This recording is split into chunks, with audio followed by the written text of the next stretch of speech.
From complaints to permits to results. Join Audit and Miriam every Thursday.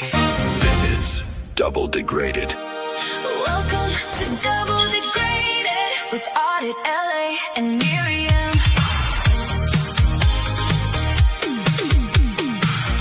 Double the truth, double the trouble. Welcome to Double Degraded with Audit, LA, and Miriam. Your weekly report, the story stated, shining a light. Hi everyone, welcome to episode 8 of Double Degraded. My name is Miriam. My channel is Scientology Up North, and this is my co-host, Audit LA. Hey, How are you everyone. doing? I'm doing great. I'm excited about this show. How are you doing? I'm doing great. I'm really excited, a bit nervous actually, because we are going to have the man, the myth, the legend, the current candidate running for Clearwater City Council, Mr. Mark Bunker, also known as the Vice Beard Man. Yes. How are you doing? I'm doing fine. Well, I can understand why you would be a little nervous because a national treasure just entered the chat room. So, Exactly. You feel our plight. Yeah, exactly. Absolutely. I would have never dreamt of even meeting you when I started to do the YouTube channel. well, So this is great. I'm around. I'm not somebody hiding anywhere, and I'm happy to talk to you. Yes. I'm excited, especially Audit LA. I mentioned this before we went on, and I told you about this in an email as well. But the article you wrote about why people in Clearwater should vote for me, I thought was like the best argument. So well written, and it should be read by everybody within Clearwater. So I pinned it onto my website. If people go to markbunker.com and click on the news link at the top, it will take you down to the news section, and I pinned that, so that's the first thing everyone will see. I love it. And thank you for that. It was an honor. It's an honor to do this because we want you to be elected. And I wanted it geared towards the Clearwater residents. Why should we pick you over? And I think most people think a lot. Well, obviously you've got a lot of support. You made it to the runoff, but we need everyone to realize the real, because not everybody follows politics or anything, what's going on. Sure. And this isn't really about politics. It's really about one main local issue. And before I, ask you a question, I do want to say when I first got into this whole anti-Scientology thing, it was your, Zeno.net that helped educate me. So I appreciate you from even before you were running, but now you're running and we need you. This community needs you. The whole anti-Scientology community needs you to win that seat. So thank you for being here. Well, thank you. I think I have a really good shot. If you look at the results of the August election, I'm just there gonna were three put it people up in here. the race. Yeah. Kelly, So it was sent me the me. results. Yeah, me, Kevin, R.T. Laughlin, and I have to get my glasses here. And what's his name? Sam Wilson. Oh, yeah. We'll just leave it at Sam. So there were three of us in the race, and as soon as Kevin entered the race, I thought, well, okay, we're going to go to a runoff, one way or another. I was hoping that Sam would not get over 50%.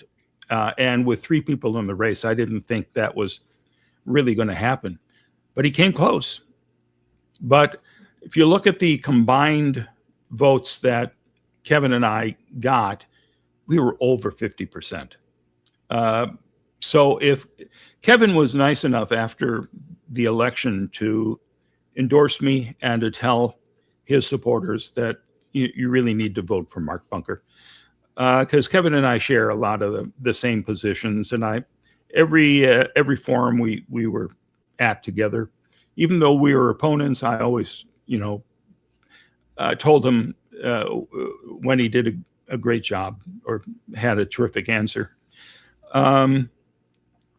So if we can build on that, if we've got the over 50% we have right now, I think by November, we can absolutely lock this in.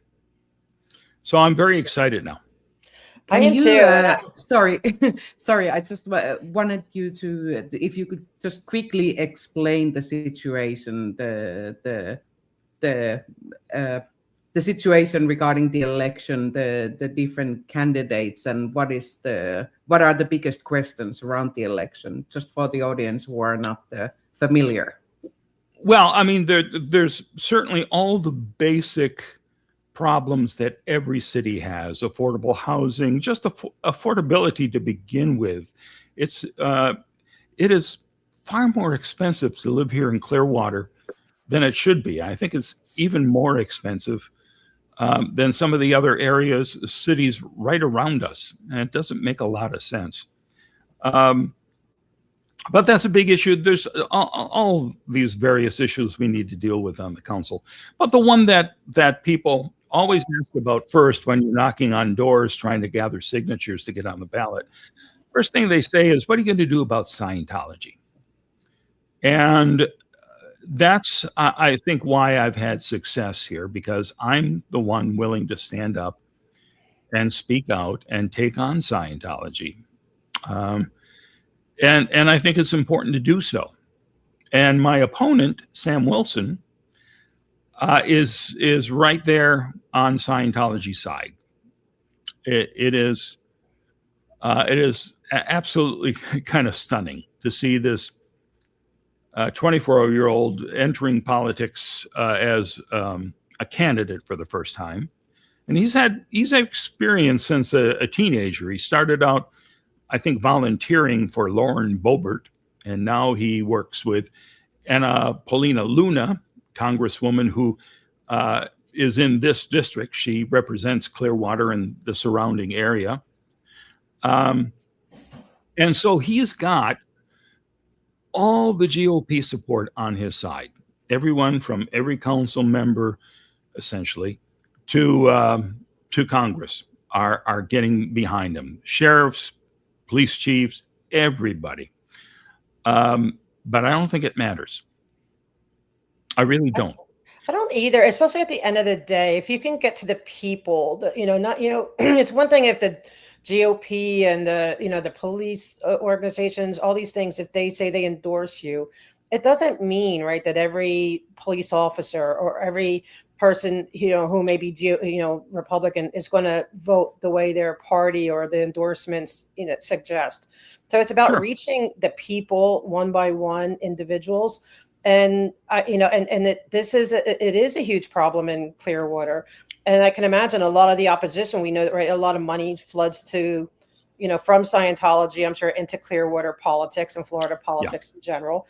And that's a thing that come up again. So it's about, I would love to hear more of your strategy, to overcome that. And what are you doing? What are your plans? And what's your message to your local people who, I need to vote for somebody. Do I really care if the GOP supports this person or not? I want to hear what Mark has to say.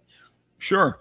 Well, I think most people know me because of the Scientology issue. And I put that front and center because I think it's important to have at least one person on the council who understands what's going on.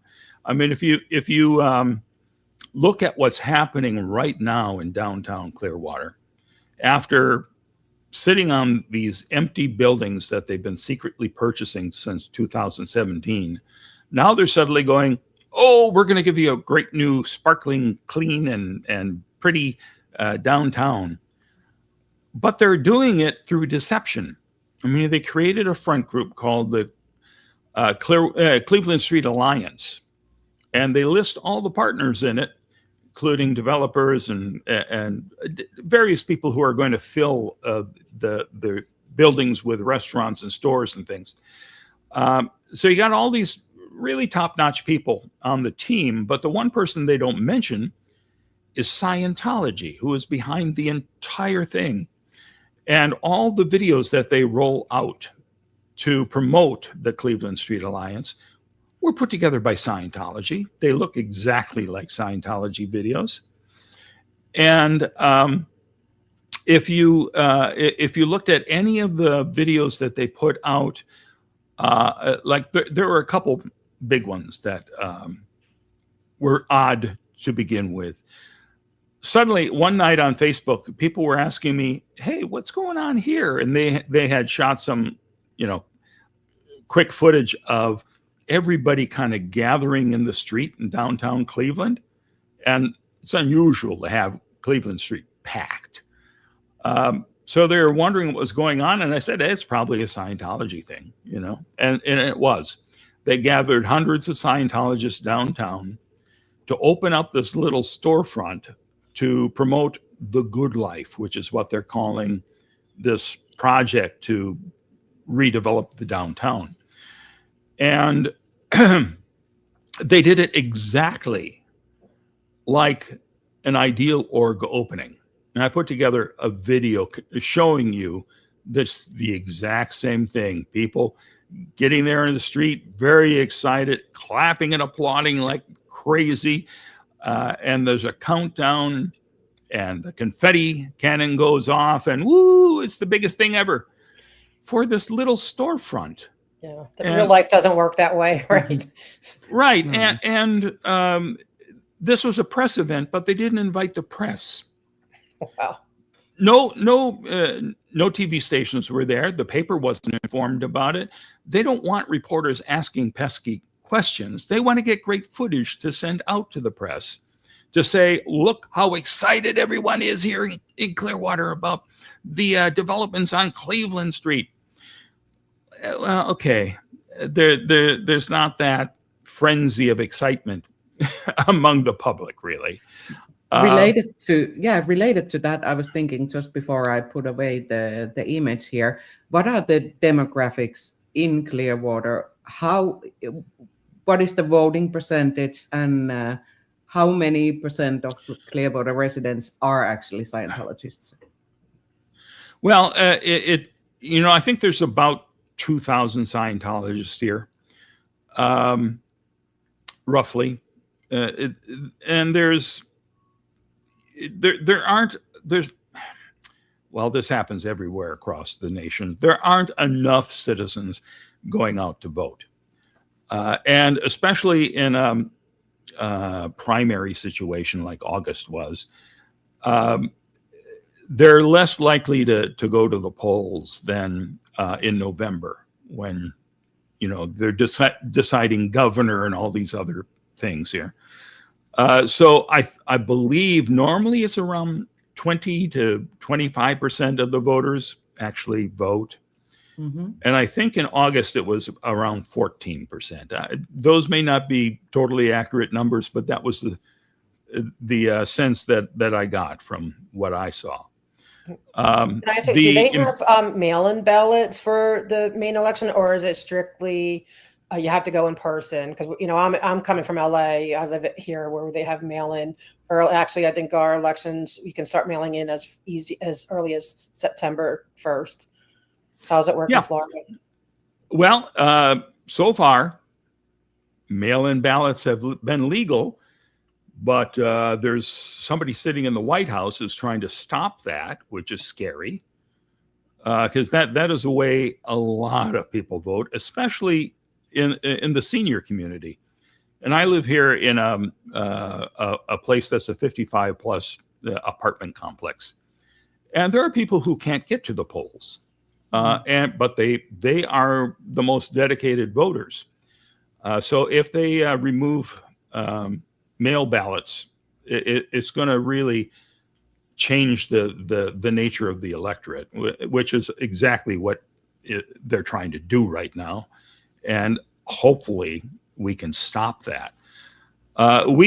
So people have been sending in their mail-in ballots already, and we're able to, not for the November race, but for that August race, they had several weeks before the election to do that.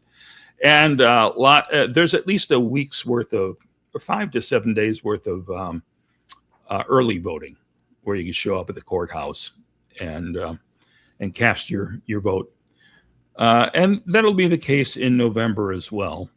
And there'll be much more activity in November, not just because it's normally a bigger turnout for a November election, but there's this blue wave going on that is going to draw a lot of people out here. And there's some serious races statewide that, like for the governor, that are going to be big draws. So these are nonpartisan races. We don't run as Republicans or Democrats, although Sam has been proudly listing off all the Republicans who are endorsing him. I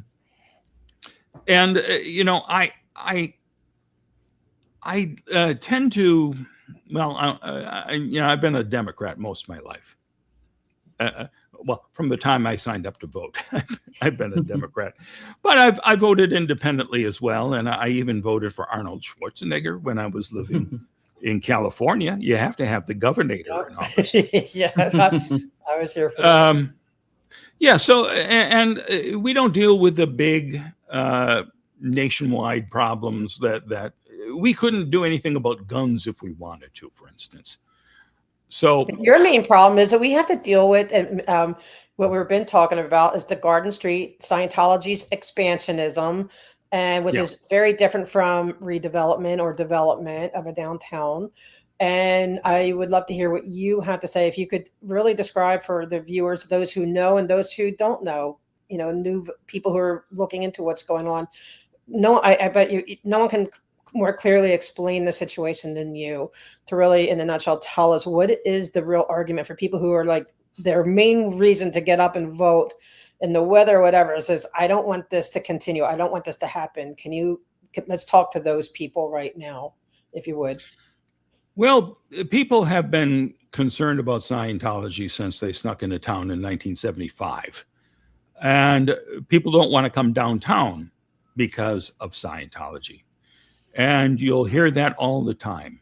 And I try to convince people, listen, it's safe. I'm down here. I go out to the restaurants. I have a meal. No one's kidnapping me. They won't kidnap you.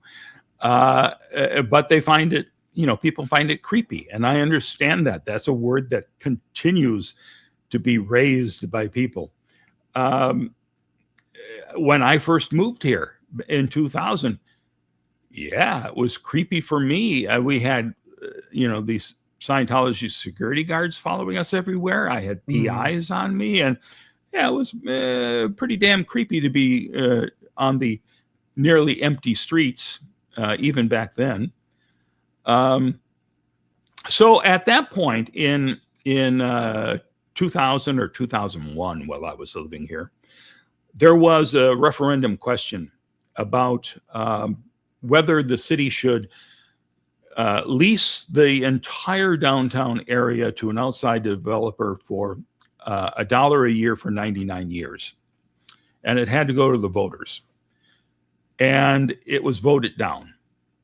But what was troubling was like a day or two before the vote happened, the then St. Pete Times, now Tampa Bay Times, had an article where they had done a poll where 66% of the people that were questioned said it would just be for the Scientologists. And 100% of the people who responded said, even if it's redeveloped, we're not coming downtown, which I thought was very troubling. So we did start to redevelop downtown when I was on the council. And this was the first time in 50 years we were able to convince outside developers to come in and take a chance on downtown Clearwater. And we recruited a New York developer, Gotham. They're putting up 400 apartments. We wanted apartments instead of condos because we don't want Scientologists just buying them up and leaving it empty. We want people living and working and playing downtown. That's the hope, to bring life downtown. So we have that, and we have a boutique hotel that we approved that's being built right now. And in one of the, I think it was in the televised forum that we did with all the candidates, Sam was saying, "Oh, it's so exciting! We've got cranes down here. I've never seen cranes in all my life downtown.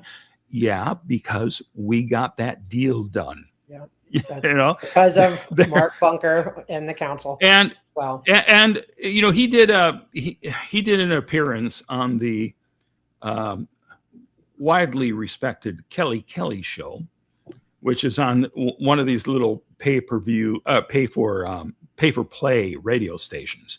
Mhm. You know, you give them money, you dig up your own advertisers if you want to, and then you've got some time on air, and they do a live stream video of it as well. And the first time I saw Sam was on the prestigious Kelly show, and they got around to talking about me, and Sam was saying he hasn't really done anything about Scientology in 4 years, so he's a one-trick pony, so I'm not worried about him.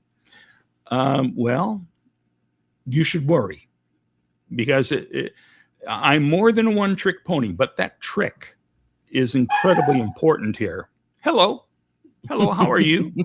I'm being It's Audit's dogs. No, okay.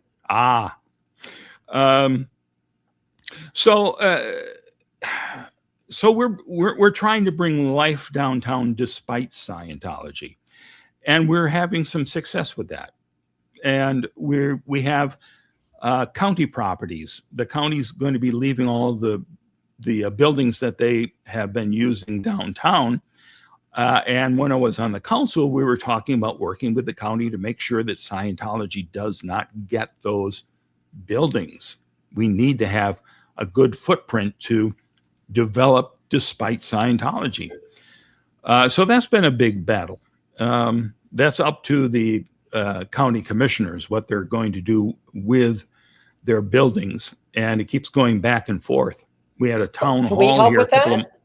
I'm sorry, I don't mean to cut you off, but can we, because there's things people can do, or calling in meetings, writing emails, anything like that. If there's any time you say, hey, I could really use, like you guys can do, like we did with Clearwater for the vote. Sure. Although, like we're happy to help, like put us all to work, Sure. Well, I mean, if you contact the Pinellas County Board of Commissioners and, write them, email them, call them, you can say, listen, hey, we want you to lease these properties and not sell them to the highest bidder, because the highest bidder will be Scientology. Yes, because they will pay way over what something's worth just to get it. And Yeah. I like your pushback, because I know even when it comes to the vote, how you would have voted on, the project, you said, no, I'm not voting for them to expand like this. Sam Wilson, is like, he's not giving any real answers. And that's a problem. Oh, he's We giving know answers. What his thoughts and his opinions are on, on Garden, on the Garden Street. And if he's not willing to step up and say, no, I'm against this, or, I'm being, I'm being promoted by the people who voted to give this, to vacate a very important piece of property. I consider it very important. And we were dealing with that here with L. Ron Hubbard Way, but why can't he give an answer? And that's a problem for me. And that should be a problem for every single voter. Why can't he just give his opinion in his mind? Does he have to wait for an answer from his GOP donors to give an answer? Or what is No, I'm sure the GOP and the Scientologists, which are pretty close with one another, I'm sure that Sam fully is on board with the position that, and he said this much at all the forums, we have to work with everybody. And I want a thriving downtown that everyone can enjoy, well, at what cost? So you were talking about Save the Garden. Garden Street or Garden Avenue is there's one block that runs between Fort Harrison Avenue and Scientology's properties, midway through where the Superpower building is, Flag. So it's a street that is used by police and fire. It's used by residents. It's a street that we factored into how we're going to create this new transit station down in downtown, just a couple of blocks away from here. We approved this new modern transportation hub. So all the buses are going to be going down that street. Well, not that street anymore, but in the planning of it, a street like that was essential. And now, Scientology wanted it, so they got it. And the entire staff of the city hall, all the folks who work for the city, when they bring something to the council that's going to be voted on, they'll give their recommendations. You don't have to take them, but it's good to know what the staff is thinking. And then you can vote yes or no. All the staff were saying, keep the street. We have to have the street. And of course, we didn't keep the street. So Scientology wanted this to build their L. Ron Hubbard Hall and L. Ron Hubbard Park, which are going to be these monstrosities, these, temple to one of the biggest con men of the 20th century. That's going to be the entryway to our downtown. And seeing a tribute to L. Ron Hubbard does not strike me as something that's going to draw a lot of people downtown. So in the early submissions to the city about the construction of the hall and the park, that street was open. They had said, okay, yeah, cars will drive through that. That's city street. But lately they've said, we have to have that street. We have to shut down that street.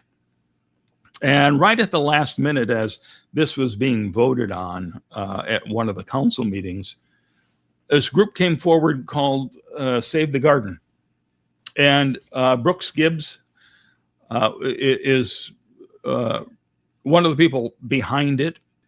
And he also has been working with people from the North Greenwood community and people from the Clearwater Urban Leadership Coalition. These are the people in North Greenwood who came to the city saying, here's our ideas for a CRA that will help us bring North Greenwood back to life. So they were there with Brooks saying, this street had a lot of history in the African-American community. It used to be a business district, and that's all been wiped out. And Brooks suggested that they turn that street into part of a historical remembrance of what was there before. And they came in at just the last minute. They were voting on this thing on a Thursday night at 6. They got their submission in, I think, Thursday before 5, which was the cutoff. So no one really had a time to look at it.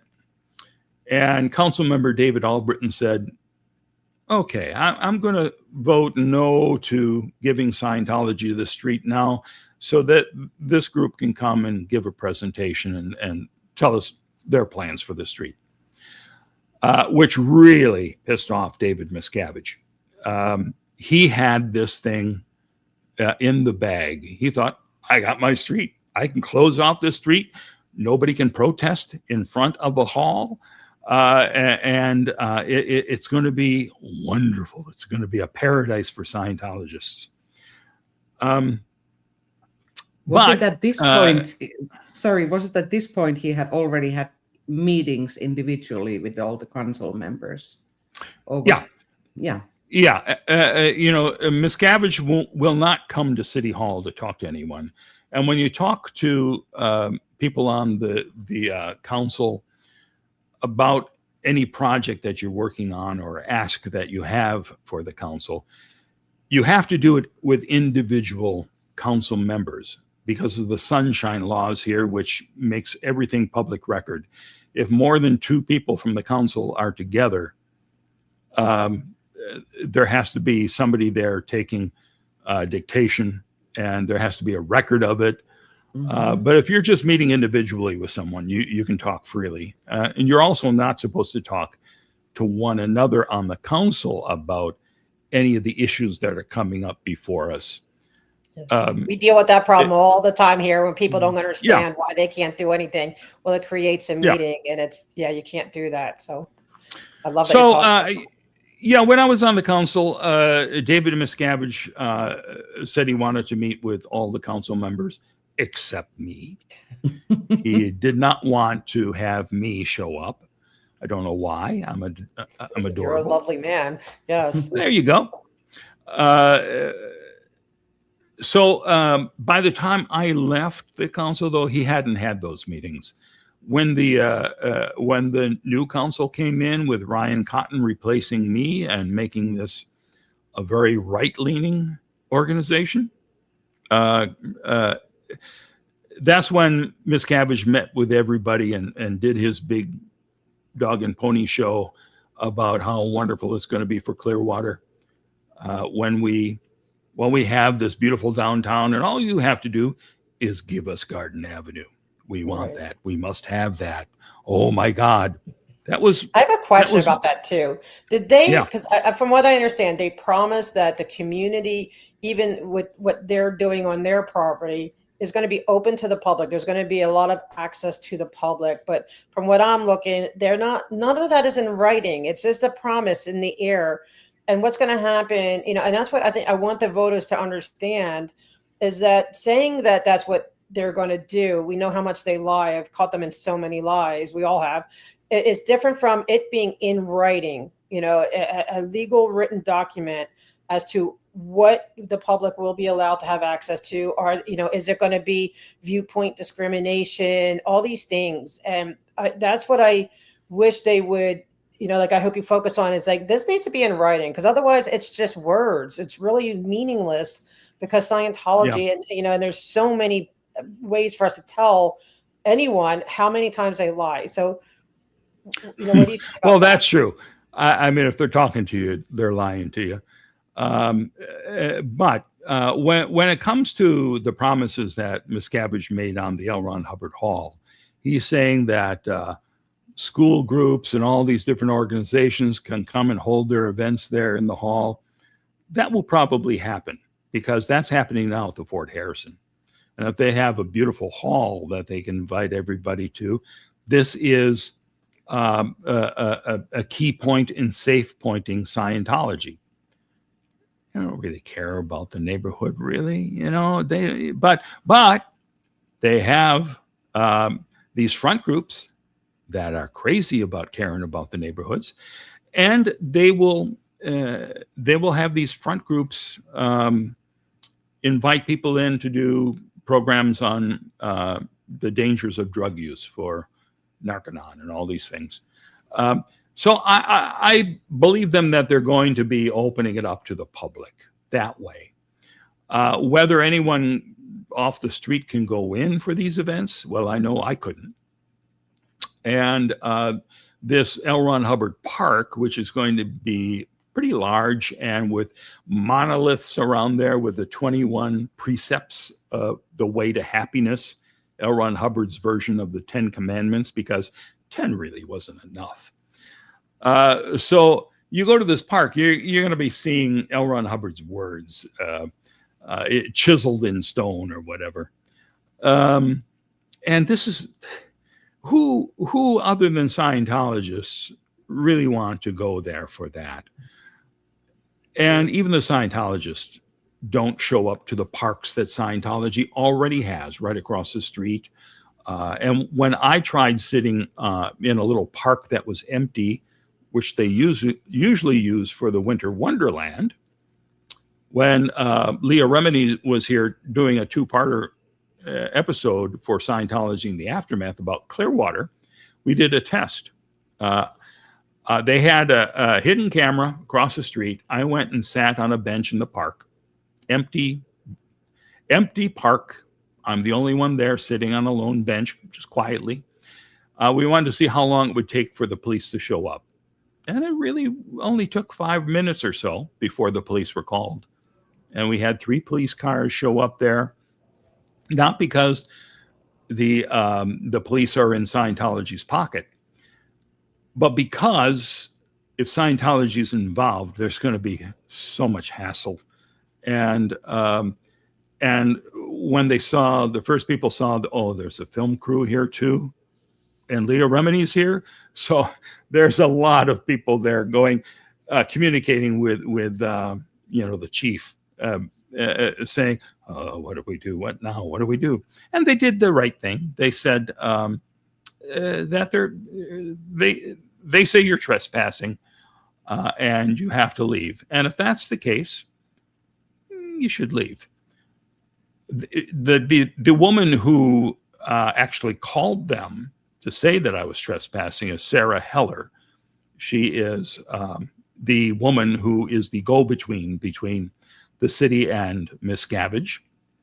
She's the woman who came to pitch the downtown projects for the Cleveland Street Alliance. And that was the first time that she ever appeared in the council chamber. Scientology has not really sent a representative before, but this vote was so important that Miscavige sent Sarah into the lion's den, and she did not do well, because that was the night where David Albritton said, all right, let's just hold off on this. So Miscavige was pretty upset about that. We were watching that night. That was a great night because we got involved. Yeah. A lot of people wrote in about that. We watched, we're following, because we're really interested here in LA and the meetings and everything. It's like we want to do the same there. We wish they were more call-in opportunities. Absolutely. But, And we got a lot of faces to names as well over there. So it was an excellent lineup of the yes, it was great. So what did Scientology PR. So, to kind of sum up my long-winded story, when that vote was first going to be taken, Scientology had agreed to pay like $1.2 million for it, I believe, or $1,200,000, something like that. And when they got a no answer, they went right to the Florida Attorney General and got him to write a letter to David Albritton to say, this would be religious discrimination if you don't do this. There could be lawsuits, and this Attorney General it has accepted lots of money from Scientology contributions. And there's other people too who have given donations to his PAC, and then he has helped them in ways that really you shouldn't as an attorney general. Let me make this clear. So the message is, and hear this, LA. Okay, the message is, if you don't give Scientology everything they want, everything they demand, then you're being a religious bigot. Is the bottom line of what he's saying. That is crazy. Yeah, but they listened, right? And at the end of the day, they did listen to him. Yeah, and because of that no vote, they said, we're not going to give you a penny.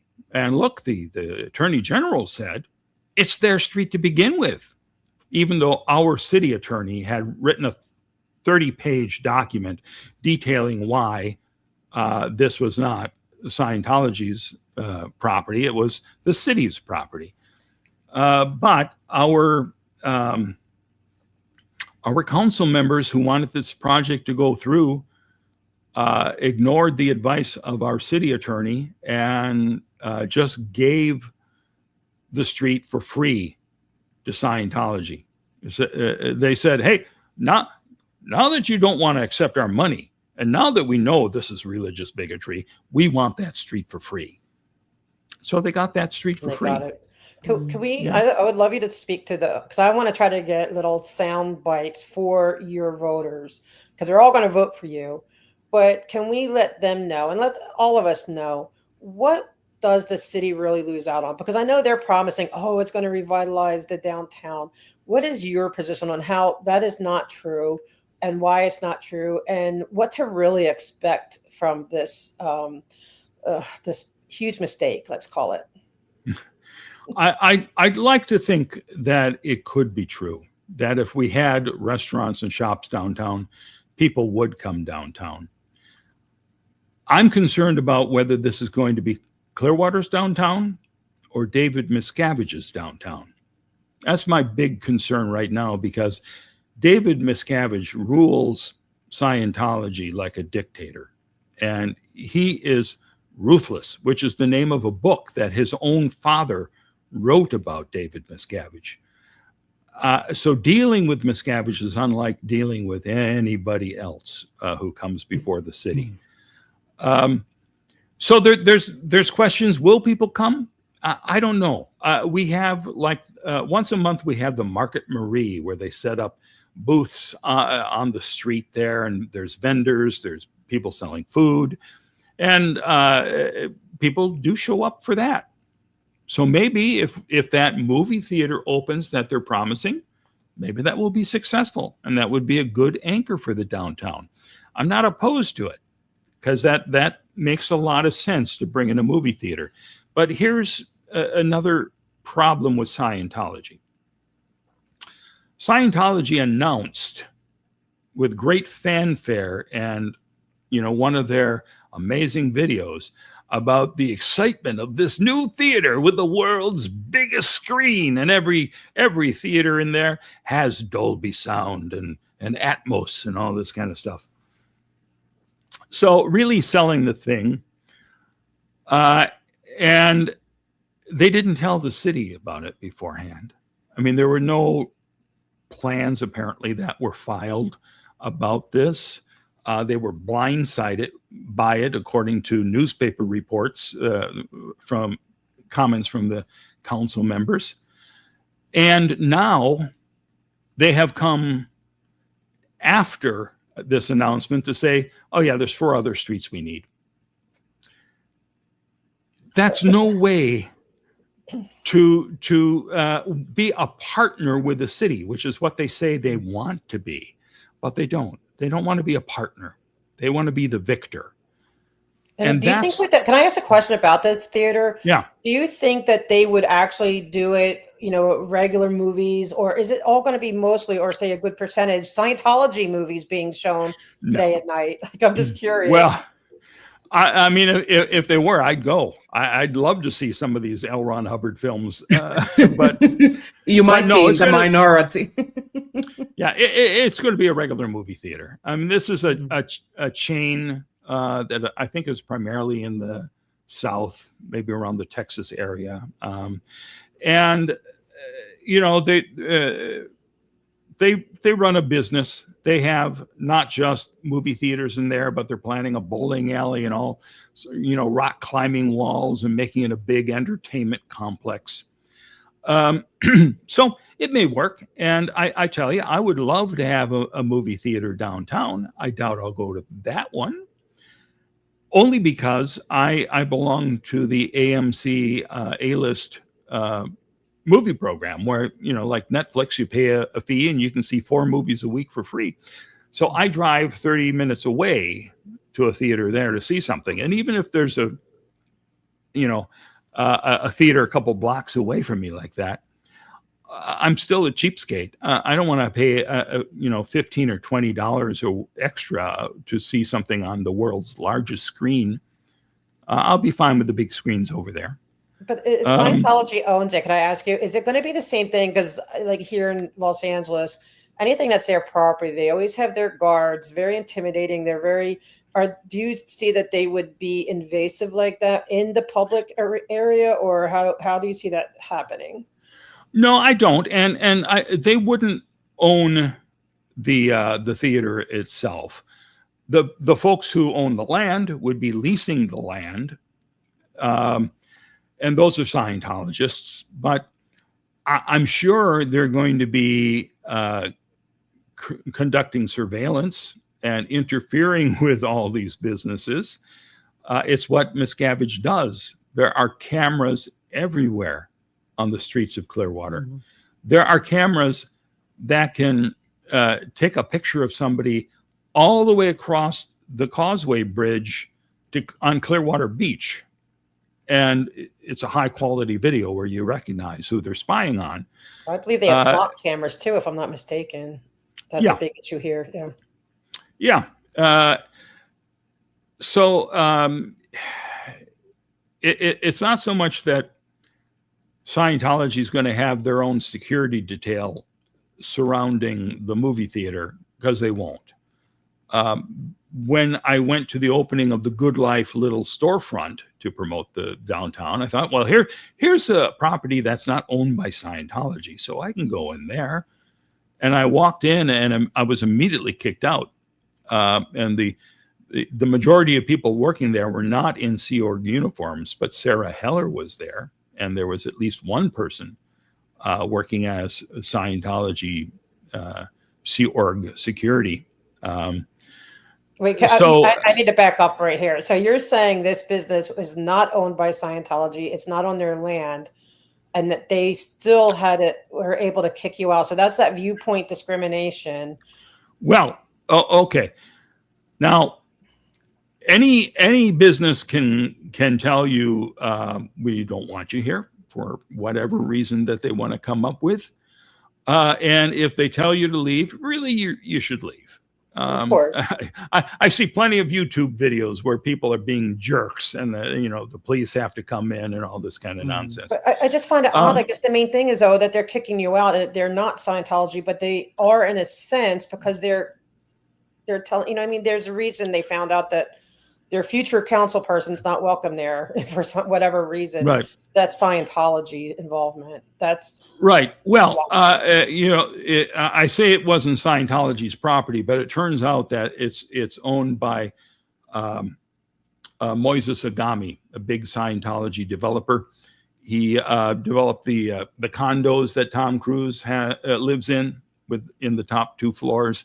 He's done a lot of development downtown and throughout the city. So if he's the owner of the property, they didn't have to check with him. They knew that I'm trouble, apparently. And they just told me I had to leave, even though, I walked in the door and there was one of my supporters who has been with me for the last 2 campaigns. She was in there looking at the model of the new downtown, and I went over and said hi to her, and then I was told, they came over to me and said, "You have to leave," and she just sat there dumbfounded. I'm dumbfounded. Yeah. And if that doesn't wake up Clearwater voters to get out and vote for Mark Bunker, I don't know what else will. Because it's not only are they doing that and being invasive with their properties, they are creating an alliance. So you're going to say, yes, they're going to open it to the public, but at the same time, we're still going to be dealing with the viewpoint discrimination. Oh, you're a supporter of or not a supporter. So you're still going to be dealing with that footprint where even with the private sector, that is scary to me. That's worse than what we have here in Los Angeles. We're just dealing with I can't imagine dealing with the whole downtown. That is. I'm thinking about that as well, because Scientology is known to have these folders of pictures of people that are persona non grata, and if that is then extended to local businesses as well, that seems quite concerning. My major concern would be interference with the businesses, because Miscavige micromanages Scientology, which is why it's failing, because everyone around him, he berates, you idiots, you fools, and worse than that. And he has to control every aspect of what's happening. And I can't imagine that he's put this project together and there's going to be businesses opening that these are not Scientologist restaurant owners who would be coming in there. But what type of restrictions are going to be placed on them. There's one restaurant that I've heard, and I only get the secondhand from somebody who did talk to these people. There's one restaurant which apparently, when there's a concert going on across the street in the park at the Clearwater Sound, Moises Ogami said, I want a cut of everything you sell during those concerts. And this restaurant decided, we'll just close when there's a concert. And I'm terribly concerned that there's going to be a lot of surveillance and interference. I don't want to see businesses walking into that blindly, but I do want to see businesses down there. I think it would be good to have a vibrant downtown. And David Miscavige has said, well, it would be good to have a vibrant downtown. And yet, in the 50 years that Scientology's been here, they have not done a thing to make a vibrant downtown. And when we had a question on the ballot for the citizens to approve those 400 apartments in the hotel and all the wonderful things we were doing there, Miscavige was asked, do you support this project? I really don't know. I don't know. If you wanted a vibrant downtown, you say, well, that's great. I'm happy that we're going to have all these people down here. So every time that they do something, they promise that it's going to bring these crowds.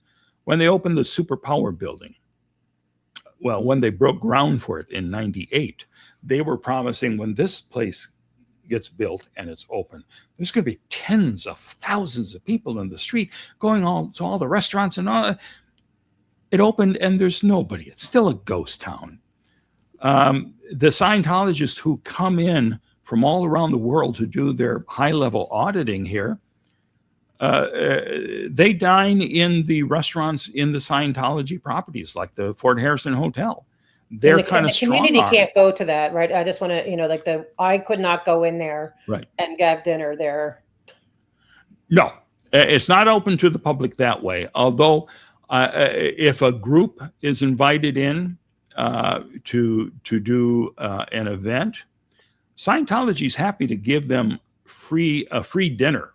They'll pay for the entire thing and make it a big whoop-de-doo to show how wonderful Scientology is.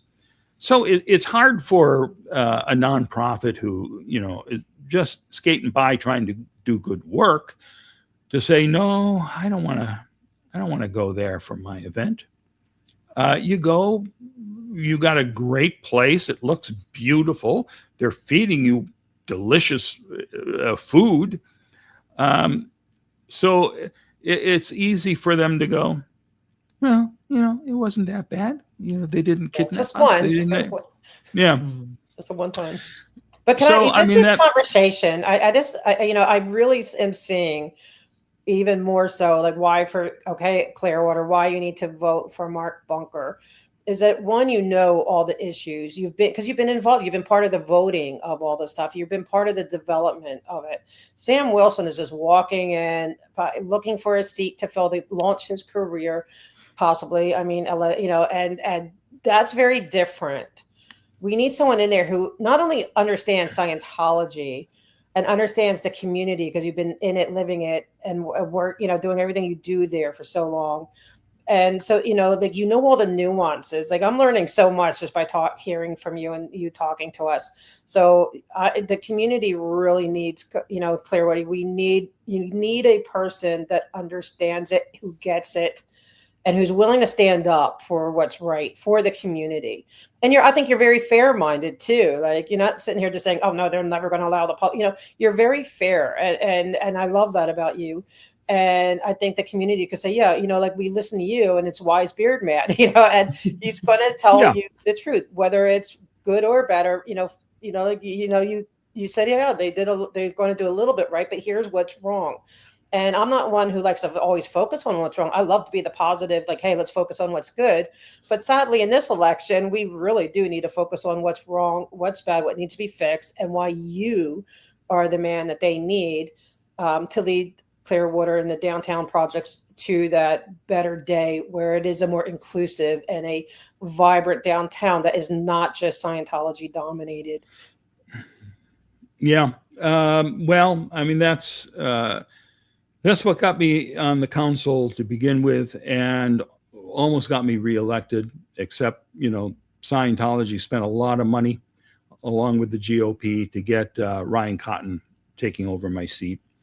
I don't think it was a coincidence that the very day that I stepped down from the council, it was announced in the paper that the last 5 buildings downtown had been sold to Moises Agami, the Scientologist developer.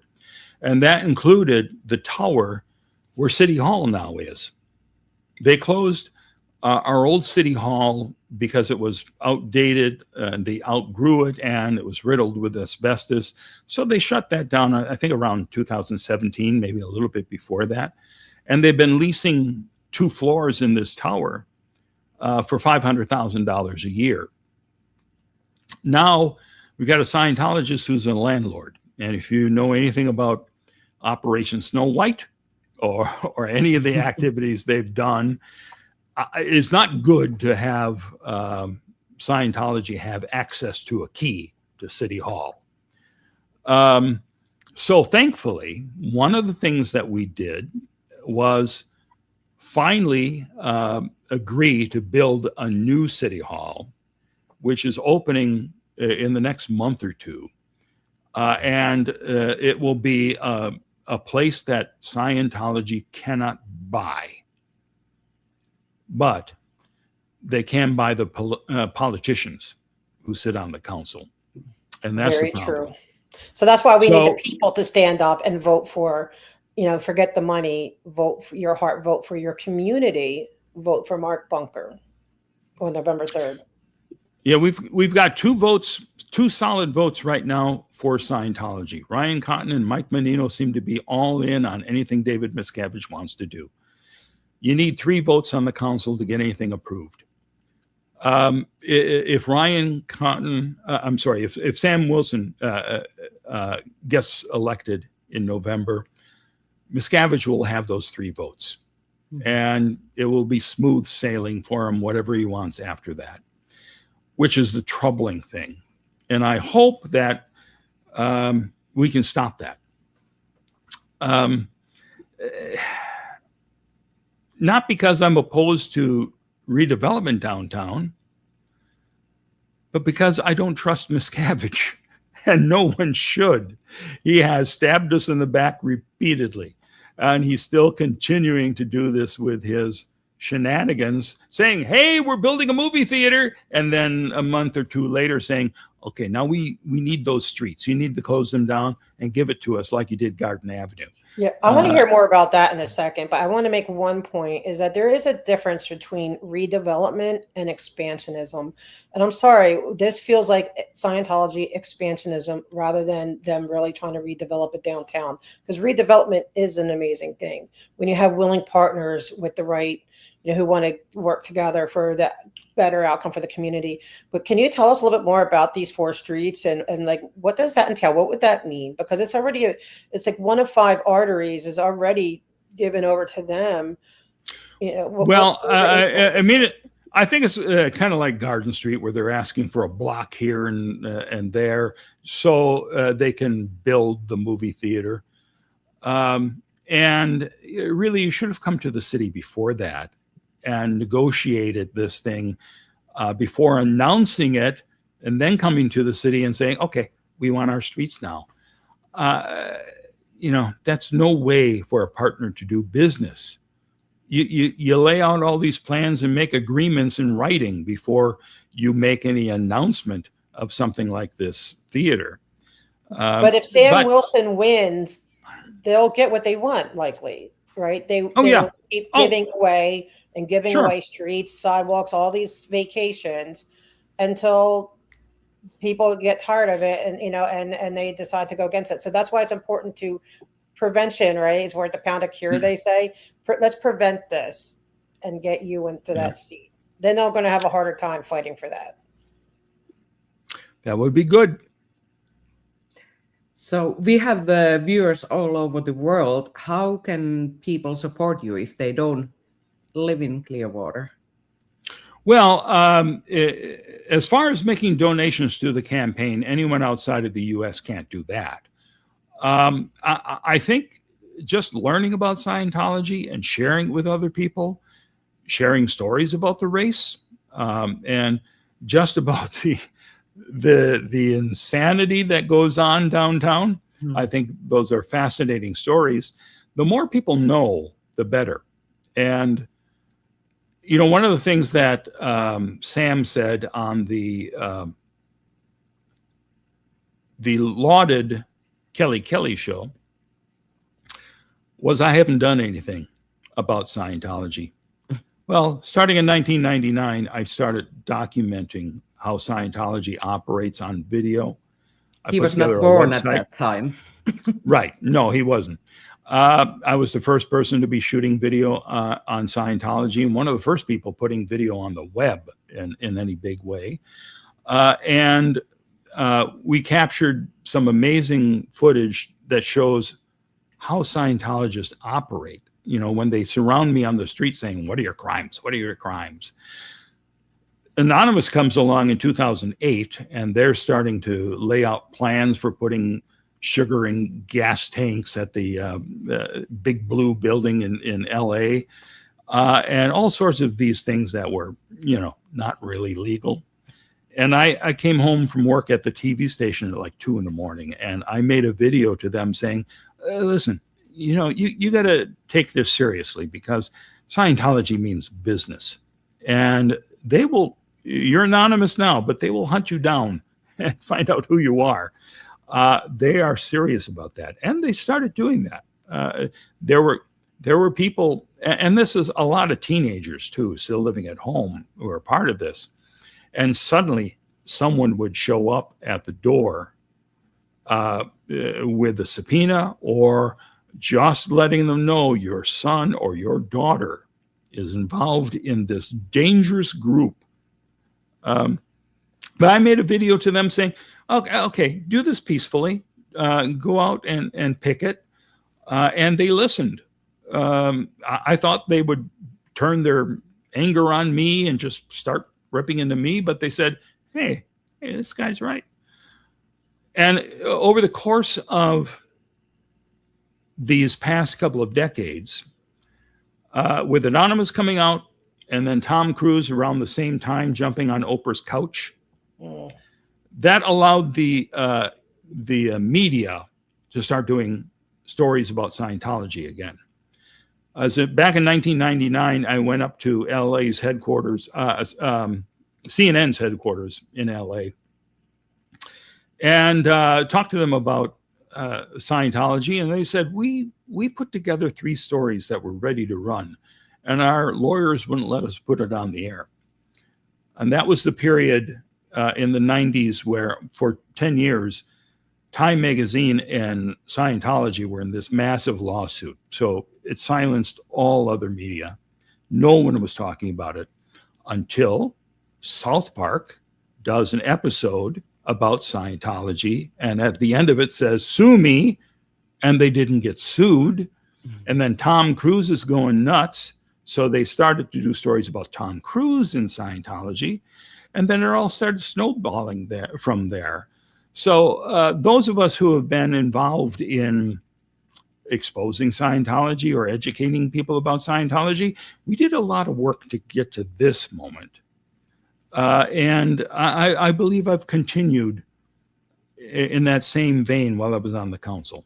I try to be productive. I'm not there to stir up trouble. I'm there when we hired a new city manager and a new city attorney. I got them to agree to sit down with Mike Rinder to talk about what it's like dealing with Miscavige, because it's not like any other developer or any business person that you'd be dealing with. And they did. Mike Rinder and I sat down with our new hires and explained everything about what they're going to face. Our city attorney got it.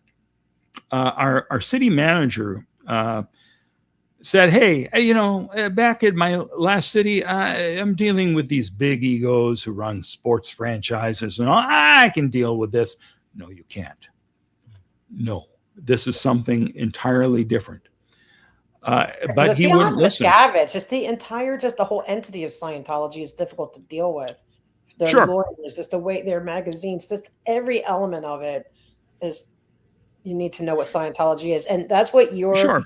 Zeno.net really, really, really, really helped because I got educated.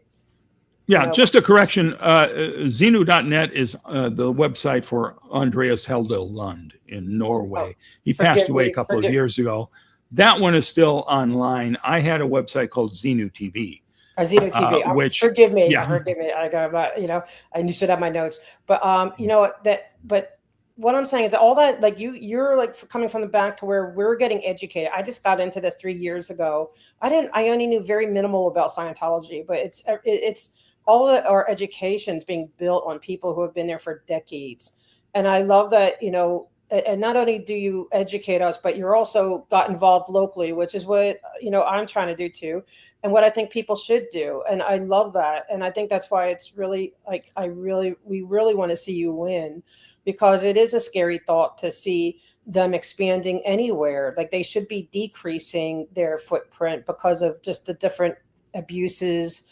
There's all kinds of abuses we could discuss, we don't have to do that today, but it shouldn't be expanding. And the fact that they're expanding so much within that one community of Clearwater, we don't want and it's not against, anyone can have their religious beliefs or whatever, but that's very different from taking over a community and being like the bully, to get what you want and demand what you want. And we've been talking, I'm sorry, we've been concentrating on downtown, but they really are purchasing more property in Clearwater on 19. They purchased some hotels, and they're putting their bunk beds in there the way they do for Sea Org members, where they'll have 12 people living in one apartment. So they're circling the wagons here. They've been buying property in Largo, which is nearby us, Tarpon Springs, which is on the other side north of us. So they seem to be consolidating here as the last battleground. So we should be aware of that. We should know what we're dealing with. And the people who are on the council should care. It annoys the hell out of me that they just don't care. Yeah. Well, it'd be nice that they're going to have, they're going to open up businesses for us. When I was on the council, the deal was they wanted a piece of property, and the city said, you open some of these businesses. So they started refabbing 3 buildings on Cleveland Street. And I pushed for once they come through with that, then they can have that piece of property they want. But we shouldn't give them anything until he comes through as his end of the bargain. Those 3 buildings have not yet been opened. There's one that had a burger joint advertised as coming soon. Oh my God, this is going to be so great. We have this amazing burger spot. And I contacted them one night, just going to the website and saying, oh, I live in Clearwater. I can't wait for this new restaurant to open here. When's it going to open? And I got a message back saying, oh, that deal fell apart. So they didn't community.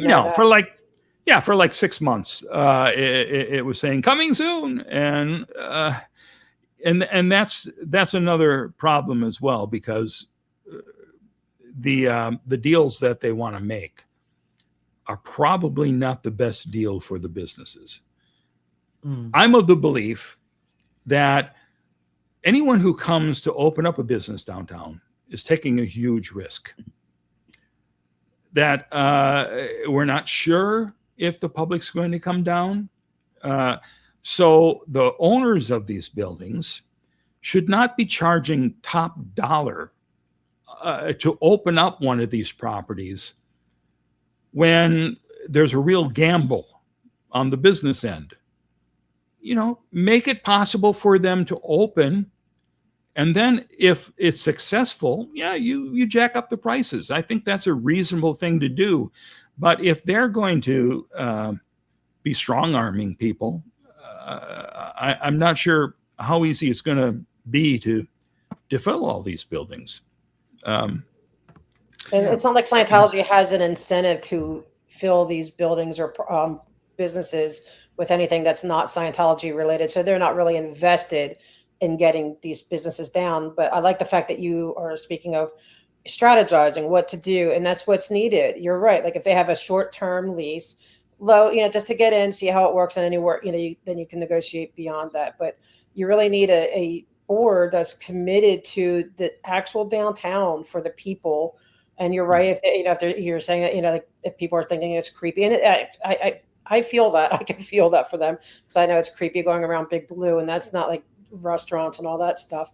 But the people need to be able to come back, but they need to be confident that it really is a downtown that reflects that it's for downtown and not just another part of Scientology. And they need people who are good planners, not just yes people. Yes, you want this? Yes, yes, yes, yes. And I like the fact that you said, you were willing to say, okay, if you want this, fine, do A, B, and C. And the fact that they still haven't done A, B, and C, then why are we even discussing the next step? Yeah, right. And absolutely. And when I saw the presentation, for example, for this new entertainment center with the restaurants, everything is very glossy and glittery. But when you're going into details, they are giving very vague answers. For example, they were even asking if they would serve alcohol in some of the restaurants, because for Scientologists, alcohol is not part of the daily diet when you're doing these courses. And the answer was like doing family-friendly restaurants, but you would not get a straight answer out of them. Also, the world-renowned architect doing this work to plan a building, it sounds a little bit unrealistic, some of the plans that they are presenting. Well, Scientology has the money, and they'll spend the money to make something look good. But looking good can still be evil. I'm not saying these businesses are evil, but Scientology has different motives than just we want a thriving downtown. Although I'm starting to think now that with the way they had this grand ceremony as groundbreaking for the L. Ron Hubbard Hall and Park, with fireworks and all this stuff going on, thousands of Scientologists flying in from around the world to attend this thing. I'm starting to think that they're fixing up the downtown now as kind of a promenade to L. Ron Hubbard Hall. That they have all these Scientologists coming in who are coming to the beautiful L. Ron Hubbard Hall and sitting in the just delightful L. Ron Hubbard Park. And they'd be wondering, well, why are all those stores empty? So I think Miscavige is to the point where he wants to prove to them that only we, Scientology, could bring this downtown to life. For 50 years, the city has done nothing. City Hall has kept these places boarded up and empty. And now we, Scientology, are responsible for the beauty and splendor that you see around you. And it's just a matter of time before Miscavige is at one of these events making that claim and announcing that Scientology truly is the first, or Clearwater really is the first Scientology city. That's scary thought. Yeah.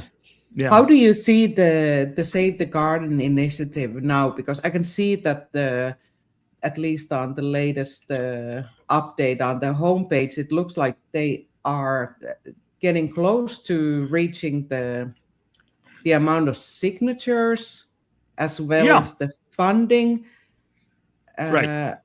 How is I mean, Scientology I gotta going say, to fight this? well, Scientology doesn't need to fight it because they've got council members who are going to stop anything that Save the Garden tries to do, especially if we have Sam on the council too. What Brooks and the Save the Garden people have done, including Team Jelly, is pretty damn remarkable. I mean, they collected those tens of thousands of signatures the first time. And so many of them were thrown out. Well, it wasn't tens of thousands, but thousands of signatures. And so many were thrown out by the city.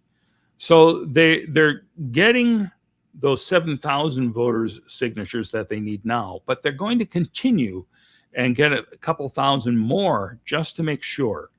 And one thing they've had to do, because it's such a short time frame, they've had to also pay some companies that do this as a living. They'll have people who go out and get people to sign petitions. But those people, they don't care. They're not paying attention, and they will submit signatures that really don't pan out. People who don't live in Clearwater, who aren't voters, maybe somebody just puts down a fake name, So, and then it looks like, well, look, we have all these signatures, and then the city goes, no, you don't, and tosses them out. So that's the risk you take when you hire the outside companies. But it's a risk that had to be taken this time because of the immense challenge, and the fact that Brooks and Save the Garden are able to pull this off is really remarkable. And I wish them the best of luck. And it's great to see that we have people in town that really care that much, and all the people that they reach out to, all those folks that they're knocking on doors just like we do when we're running for office. They're talking to people about Scientology, and if you mention Scientology, people will say, "Give me that pen." Do you So think it's just a matter of change? Do you think it has made a change in approach in the people of Clearwater to see this initiative growing and having the success it has had so far? I hope so. To give hope to people. Yeah, I hope absolutely that people are widely aware of this. The truth is that most people are not watching the news. Most people aren't paying attention to anything. They're living their lives, and they may get off their butt to vote if something or someone makes them feel like it's worth it, like all the Trump supporters. Oh, he's going to make everything great again. So they vote, and then they get disillusioned because no, the world's falling apart. And if you're not paying attention all the time, it's easy to just take the headlines that you read and accept that as the whole thing. So I'm sure there are a lot of people in Clearwater who aren't even aware of Save the Garden, but thankfully, there are lots of people who are familiar with Scientology. And if you explain to them Scientology has stolen the street from the city, and we have to try to stop this, then people will go, yeah, we do have to. And that one-on-one approach, because we had our elections, and for the city attorney spot, I was leaning towards somebody else, not the current one, but her father was outside, the right distance away, telling people about how wonderful his daughter was and how she's going to do. She cares about people, all this stuff, and he was just so endearing and so charming. And just, I got to talk to him. He listened, and I told him about my issues with Scientology. He's like, well, you email her and you tell her her dad said to listen and all this stuff, but just him talking to her dad, that one-on-one, I went in and I completely voted for her and changed the vote, So it's this, I think it's about getting to the people, letting them be aware, right, this is Scientology, this is why you're getting them get to know you, because you're right, that people are too bad. We're not reading always the paper. You just see the headlines, you might get a few glimpses, but you're right. We have to connect the Scientology to this, because if everyone knows that, what is going on with that, then that's the clear distinguishing point. Because I believe there was even a Scientologist who even said, I'm not saying that this is, I'm not going to say Scientology said that as, but this, made a comment about he's our guy for Sam Wilson and stuff. And it's, and I'm like, that's scary. Anyone who's saying, but we know that he is, because he's, everything is in alignment with who is giving away the property of the city property. Right. I hate that with giving away I fight against any of that vacation stuff like that. The city should hold on to it unless it makes sense to give it up. Mm-hmm. But not to Scientology. Right. And that quote actually came from Penny Jones, who's a Scientologist who's very involved with right-wing politics here. And she gave her full support to Anna Paulina Luna when she ran for Congress. They held a fundraiser. Every name there, from Penny to all the other hosts of the event, were high-level Scientologists. And they were doing this event, I'm sure, the people that they invited to this event were Scientologists. And Luna gets her money, and she gets her voting block. And a lot of times, that's all these people care about. And that's the same situation with Ryan. All of those folks are giving Ryan their complete attention and complete support. So Penny makes a post saying, you got to meet this guy. He's come over to my house several times. He's a great guy, and he's running for council. You got to be with him. He's with us. And then I've got numerous pictures that Penny put on her Facebook page with Sam before taking many of them down. But there's a good record there of these folks who have been involved with Republican politics in this area for a long time. The Scientologists are deeply supportive of that. And, if they find out there's an SP that's on the ticket, well, of course they have to go out and vote for the other guy. Yes. It doesn't even matter what the other guy stands for. If he's our only other choice, we'll go with the other guy. But they these certainly people aren't really the voters, all right? So we just got to reach the real people, the person that taking their kid to school, or who wants a nice downtown. So we need to let them have their upper echelon people, whatever. But we need the voters, and I believe they're going to come out and vote for you, because these are the people that want a different. They know what you're doing. They were there when you were there the first time, and you are well appreciated and respected. So I feel really good about it. I do. Well, I actually do too as well. I wasn't sure starting off this campaign before the August election. It was a slow start. We didn't raise much money, and yet we still stayed in the game.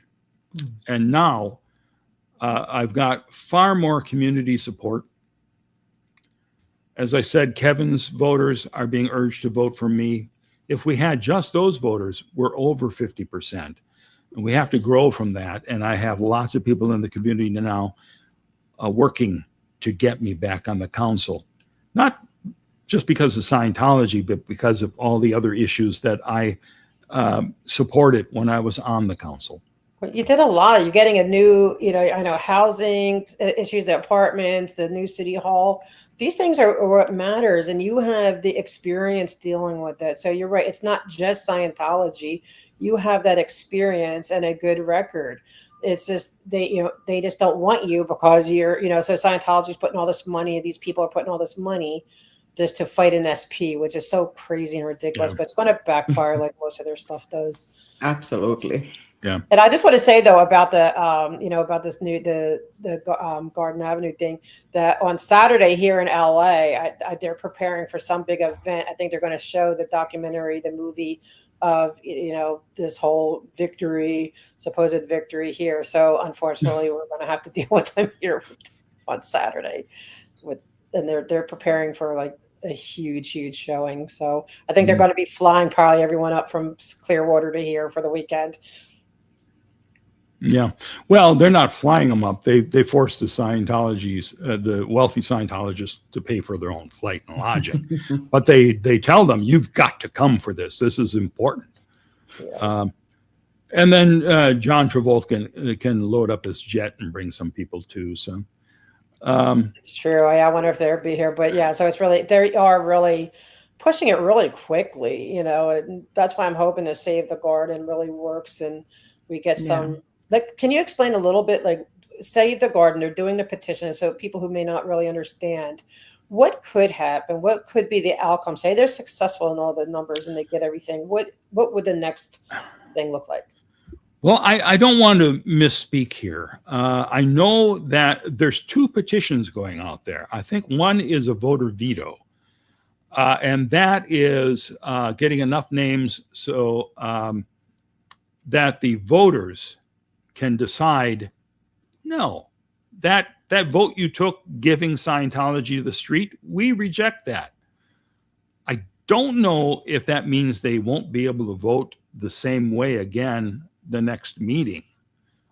I don't, but I wish them the best. There's so many shenanigans that go on that it's wonderful to see all these people working hard. And the second petition, I'm not exactly sure what that one is, but they're working with good people. They have the ACLU on their side, guiding them with much of this stuff. So I think they're in good hands with the Save the Garden people and Brooks and Team Jelly, which is his wife Jill and their friend Kelly. Okay, I was thinking. Yeah. So, it's going to be exciting to see what happens. And I hope it all turns out great. We all do. Right. Even out here, California or Denmark, wherever we are, we're all in this together. It's become its own community. And what happens here affects Clearwater. What happens in Clearwater affects here, affects Denmark. It really is like Scientology wherever they are, because they're very predictable. They're very much the same thing wherever you go. It's not like there's the LA version is different from the Florida version, from this version. It's all Scientology. And so we all learn from it. We all can see it when you really get digging deep into it. And that's why we need people. Like, I love that you're standing up, and because you could just say, you know what, it's like, I'm done. I did what I could. And that, so I am so grateful that no, you're stepping up and saying, no, we're going to keep fighting for our town. And, and that Save the Garden saying, no, yes, they voted this way, but no, we're going to keep fighting. And I love that. And so that inspires us, right? All of us to say, yes, let's keep going and keep pushing. And especially, like, you're right. Those numbers, you were not even with that. You take his, and thank you, Kevin, for the endorsement and for asking your people. And I'm going to ask your people, really vote for Mark. And I love that. So it's like, let's get the momentum going. November will be here before we know it. And let's knock it out the ballpark and have a real chance at this city, because like I said, it does affect wherever Scientology is. And if whatever's happening there, if he feels he can get away with anything, then that's going to trickle down everywhere. But if you have to push them back. You have to kind of push them back into their, push them back a little bit and not push back, then there's a chance. And so I appreciate that you are taking that stand and doing this. So thank you for doing that. Well, you're welcome. I tell you, when I moved here in 2000, I got to know Gabe Casares, who was the mayor in charge when Scientology came into town under a fake name, and they tried to destroy him. He's a great guy. He never stopped fighting until his dying day. And I guess I'm in that same situation. I'm not dying anytime soon, but I'm still fighting. Also, Ray Emmons, who was the police lieutenant, who was in charge of investigating Scientology for 20 years. I got to know him, and they're both remarkable men. So the three of you are. And so, it's an inspiration because, we're fighters. That's why, we want to do this show, put a double Degraded to get people to know that what's going on and know, what's, because we are so determined to fight and push back on everything this from so many different angles. But I love that you're doing that. And so everybody, come on, we've got to get Mark elected. Do your Exactly. part. Absolutely. And we are in, different sides of the world, but the Scientology is still operating in the same way. They do what they want in Copenhagen, they do what they want in Los Angeles, and they do what they want in Clearwater, Florida. Same as their technology. Everything is applied in the same kind of way, and no normal rules apply to them. So Right. And Andreas Heldal Lund, who did Xenu.net, was in Norway, and that was the key site, and it still is a major site. For information that's about actually Scientology. Denmark, Copenhagen, Denmark. Oh no, I'm just mentioning the the fact site. that you're talking about mean from the all website. over the world. Yes. Yeah, you're saying people from all over. So I thought I wanted to bring that up. Yeah, of course. In Xenu.net, that there's still a lot of valuable information over there, and he's also an inspiration to a lot of people with his work. He continued all the trailblazers, right? That educated all of us coming in, because there was a lot. When I don't know about you, Miriam, but when I first started, it was overwhelming.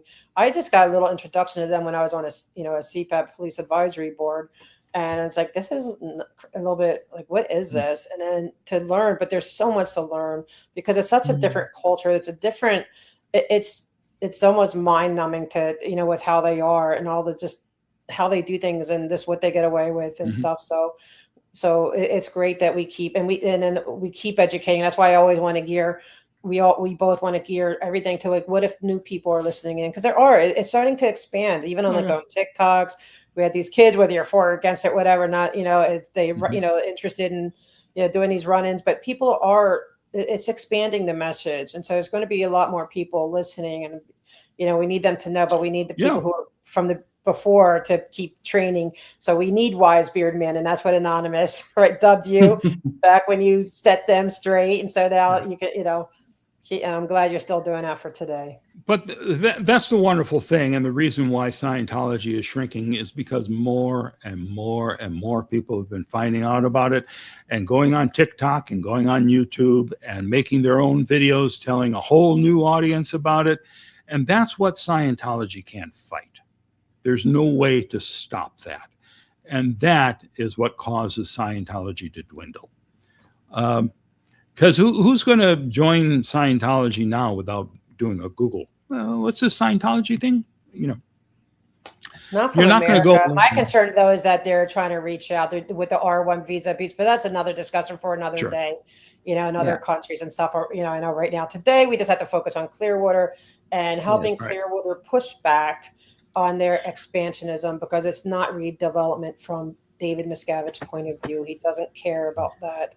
He cares about whatever helps him. And I think it's brilliant what you said. It makes complete sense why they would even, they're going to allow this real legit theater, but you're right. It's like an entryway to their, their compound, what they want to do. And it's, and then you go up there and you see, I think it's disturbing about what they're going to have everything, his statues and all his words up, and they're kind of dealing with that a little bit in Elizabeth, New Jersey too. They have a park and they put in a statue and some words, and it's much smaller, but they just want to keep expanding that everywhere. So was that the L. Ron Hubbard birthplace in New Jersey? Okay.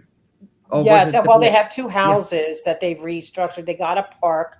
So I'm learning. I'm digging into different areas to see how it all coincides, because they're trying to expand their footprint everywhere, but we can watch Clearwater and see what you're doing, because that's their central headquarters, and everything else is smaller, but it's still going to their expansionism is going to go beyond Clearwater, and so it's important that we all are watching what's going on down there. And I salute and thank everyone who's making a difference with getting petitions out, getting the vote, help to get the vote out, and strategizing about that, and just getting people on board and get our community all to help you from wherever we are, because it's nothing to drop an email, make a phone call, and let's do that, because this is important if you really care about this subject. Yeah. And if you want to know why you should vote for me, if you live here in Clearwater, just read Audit LA's article on it. It's a very, very concise argument about, the importance of this election. And I appreciate the fact that you wrote that. Yes. And you can find that, by the way. Yeah, I'm sorry, you can find that. is, No, go ahead. Yeah, that article is linked in the video description as well as your homepage. And I understood it's on your homepage as well. Yeah, at markbunker.com. Okay. And if you live anywhere within the United States, if you're visiting markbunker.com, click that donate button. It's going to help us a lot. Yes, yeah, please, donate. Yeah, donate.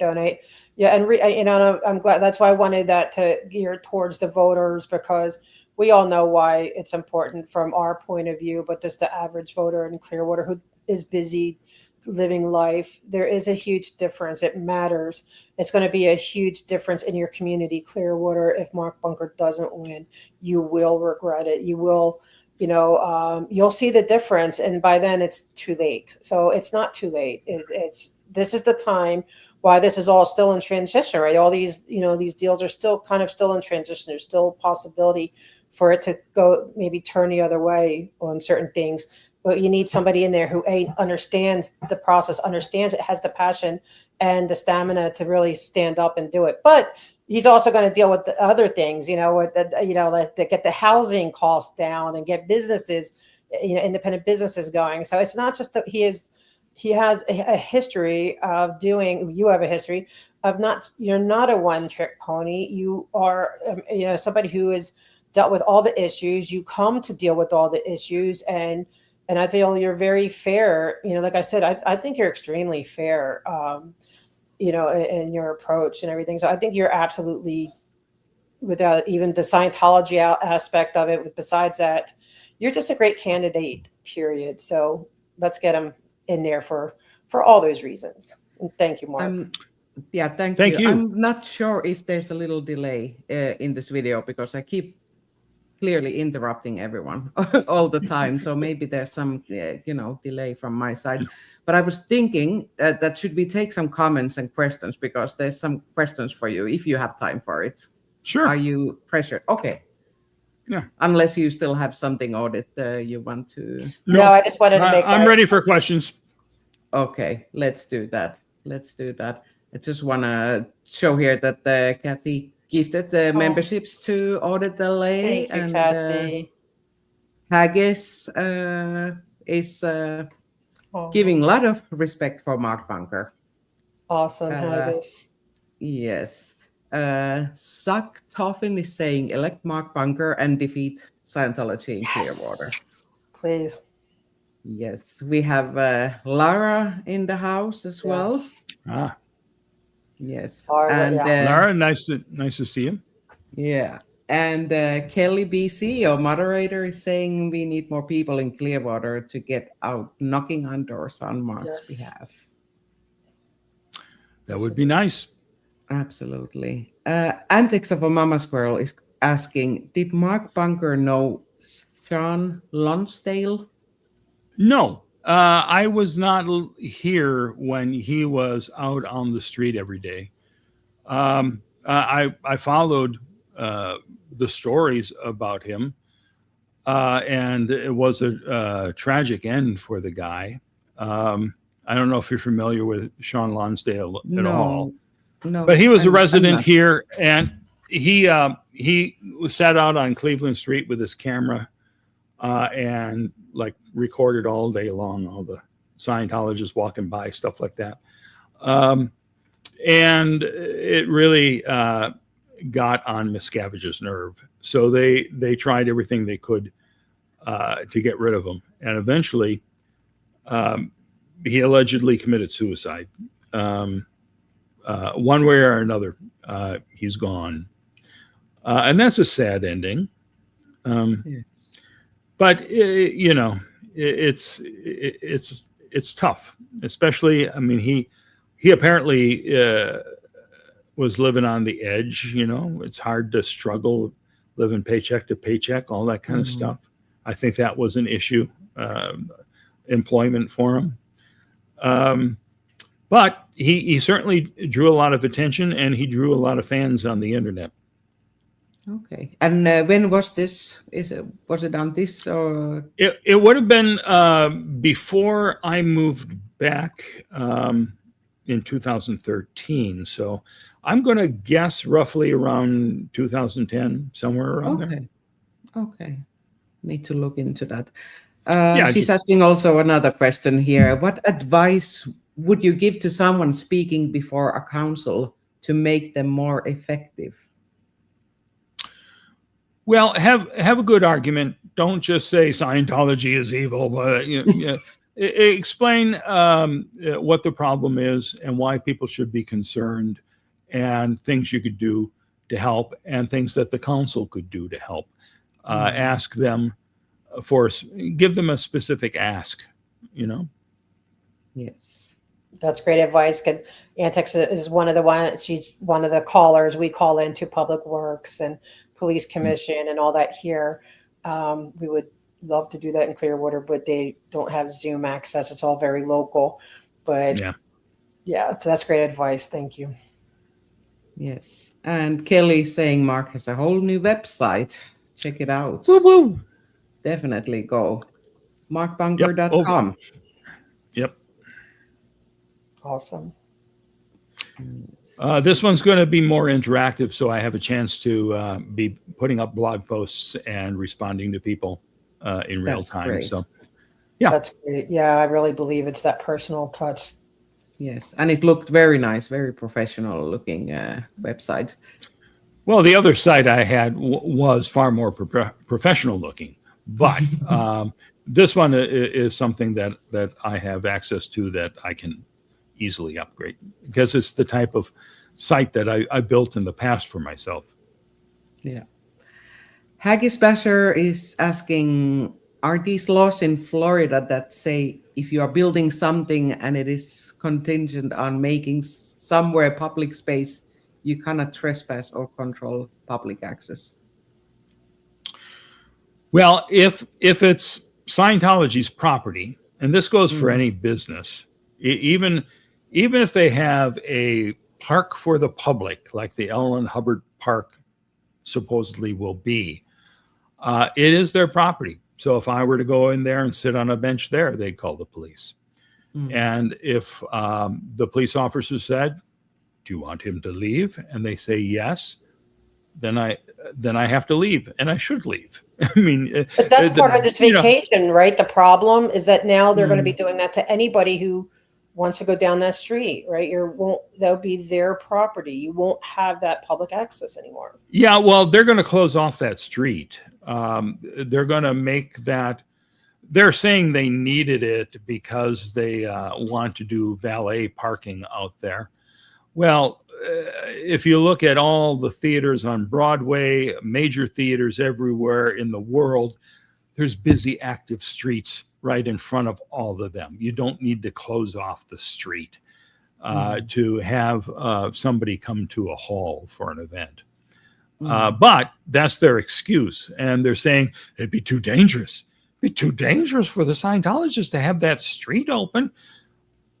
You'd be fine. I mean, that's just one of those arguments that then the council members who want to vote on Scientology's side can go, yeah, well, it would be too dangerous for them. We have to close this. And they had a lot of people come and saying, oh, we're so afraid. And I think they even had someone who's like, I was in an accident, and, and all these things, and playing on the emotions. But you're right. I've lived in New York City. I live in LA, very much a lot of traffic. And you don't see any street vacations, so you can go to a theater and a hotel. It's ridiculous. Yeah.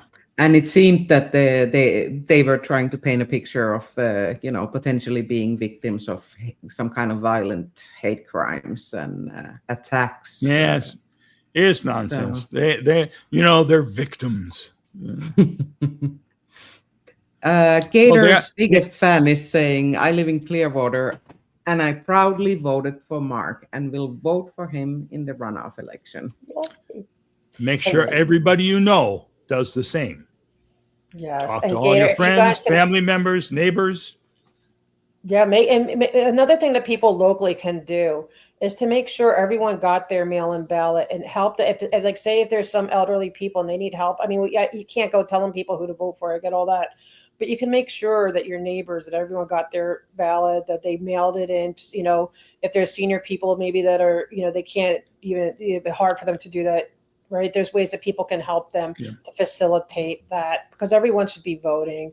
And there's a lot that people on the ground can do to help and get the word out and make sure you can talk to everybody and get the word out at the grocery store, wherever you are. I had to take my car into service at the Toyota dealership today. And the guy saw my bumper sticker on the car and said, "Oh, you were on the council and you're running." Oh, my God. And I gave him a big stack of my handouts to take back with him into the dealership. Spread around to other employees who live there in Clearwater, or, his neighbors, friends, whatever. Just get the word out. Nice. That's where it's going to be won with the people. Mm-hmm. Because they're not necessarily going to look. I don't pay attention to who endorses who. They put a lot of money into it, but at the end of the day, when it comes to local, when it comes to national, maybe, but I feel local, sometimes it's just, what's going on and you know who they are or whatever. So you have that over Sam in spades. Well, I will say that I benefited mightily in my first race by having Leah Remini endorse me. And this was not long after her show went off the air. And there were a lot of people who recognized me from that. We got mentioned on the cover of like a Us Weekly or one of those magazines. There was a 2-page story about the race in that magazine. So that helped enormously at the beginning. And now I'm a little more established here in the area. And I think people have seen that I'm fighting for neighborhoods. Like, there's a development that wants to come in now and take this green space where there's a barely used golf course and turn that into a giant sports complex with all sorts of different sports and fields and all this kind of stuff. I know the people who live in that neighborhood. I lived right there in that neighborhood, right across the street from the Hacienda Gardens. And that same piece of property was voted on by the public when I was on the council, when they wanted to put in a business park in there, create some jobs at that lot. And it had to go to the voters to deal with it, because it would mean changing the use of the land from recreational to light industrial. Because of that, the voters had to say, "Is this a project you want or not?" And they said, "Not." And everyone from the neighborhood came in to say, "No, we don't want it. We want the green space. We want peace and quiet. We don't want more traffic and all this kind of stuff." So I know that's their feeling. They're not going to have a chance to vote on it this time, because this new project is recreation to recreation. So there's no need to go to the voters. But I'll be pushing for the voters' view on this, and they'll come to the meetings, and they'll be letting the council members know how they feel. It's good to have a council member on the council who understands that and is willing to stand up for neighborhoods.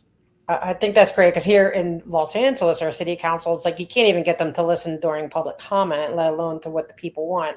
So Clearwater, be happy. Like, if you have somebody that is going to push for what your actual community wants, that is gold, and it's rare. At least from my understanding. So that's great that you're going to stand up for the people that put you in there. Yeah. We're going to. You heard it here Well, first. thanks for having me on. Yeah. Well, thank you for coming. Are you really in a hurry now, or can we? No, you got more take- questions? Yes. Kathy donated some memberships. Oh, I thank have you, to Kathy. thank her. She's always supporting us. Irish Mart is praising our show, saying Oh, Double thank you, Degraded Irish. is the best show on all of YouTube's. Sineas is saying, great show. Thank you. Mark Bunker is a legend exposing the criminal human trafficking cult of Scientology. Legend. Let's not get Yes. carried overboard. Yes. I am a national treasure, There you not go. necessarily a legend. Yeah. Liz Potato Gale puddle. in the house saying vote for Bunker. Thank you, Liz. Yes. Get to know Scientology. I think this is Nora. Hit the like, hype the live, vote for Bunker. Yes. Definitely. Guys, There's a lot we of need support this. for you here. Vote for Mark Bunker, save the garden, and defeat Scientology in Clearwater, Florida. We would all love to see that. I'm sure about Yes. Yep. that. Liz is also saying Mark's interviews with whistleblowers changed my brain chemistry for the better, I think. Love it. It's nice Mona. to hear from people. Oh, I'm sorry. Yeah. Go ahead. No, It's nice to hear from people who were involved in my videos in the past or was aware that I was out there on the streets of Clearwater back in 2000 to 2002 during the LMT years. And they contact me and say, I was in and now I'm out. And thank you so much for what you were doing. I didn't realize it then when I was in the Sea Org, but man, I'm glad you and other folks were out there fighting for us. yeah. Yes. Mona is just saying, this is referring to the earlier conversation regarding coming soon, that when you're there for a billion years, coming soon is defined a little bit different. It's true. That's a good one, man. That's so, Yeah. They have a different view on the time track, Absolutely. Lara is asking, Mark, what can Lara FM do to help you directly? Well, you can come to a benefit conference or concert rather. Just get the word out. Let people know. Yeah. But you would have know, something for Lara to do in Clearwater if she would show up there? if we could get her down there. Well, right now, no. We're assembling the team right now. We're coming up with strategy and new signs and all this kind of stuff. So the best use is right now be on the internet, alerting people that this election is coming up, and have them tell anyone in Clearwater that they should vote for me and get the word out. Spreading the word is the most important thing right now. But will you let us know when the boots on the ground are out there, doing it, and Sure. so we can support that too? Yeah, Sure. whenever you're ready for that. Mm-hmm. Are you also going to make more videos, for example, in a vertical format that could be shared on TikTok, Instagram, YouTube Shorts? Yeah, I was going to do that today and ran out of time. Okay. But I am going to do that. Okay. I have a video I'm going to do just to thank everybody for the vote and excited about the November election. So I'll be posting more of those as we go along. Great, because something in a vertical format we can, for example, copy or record and share it on different platforms as well, and spread the word that way as well. Yeah. And then there was Scooter Mom here, who is doing actually weekly reports and promoting the smaller channels that are doing anti-Scientology activism. She's sending support for Mark from Toronto. Well, thank you. Yes. I want to thank you, Mark, for joining us today, and everyone in the audience and our lovely moderators in the back who are probably hoping to have a little chat with you just after we end the stream. Do you have Okay. something to add, Audit? Yeah, I just want to thank you, Mark, for coming. Thank you for, I think I said everything I needed to, as far as thank you for even doing this. And thank you to those who are watching, those who will watch, and those who are going to step up. And just, I just love all the willing, like, what can we do? How can I help? And thank you all those who are going to do that. And we're going to have the best outcome. I believe that. Thank you, Mark. Yeah, I'm feeling much more confident nowadays. I know there's going to be a lot of smears against me, and I look forward to responding to them. Well, you're trained with that, dealing with Scientology, right? I mean, you know. Yeah, I mean, I'm used to bull baiting. It doesn't bother me. They sent out one thing prior to the August vote where it said, "You can't trust Mark Bunker with your money." I said, "Well, you know how you can trust me? I was on the council for 4 years. There were no problems.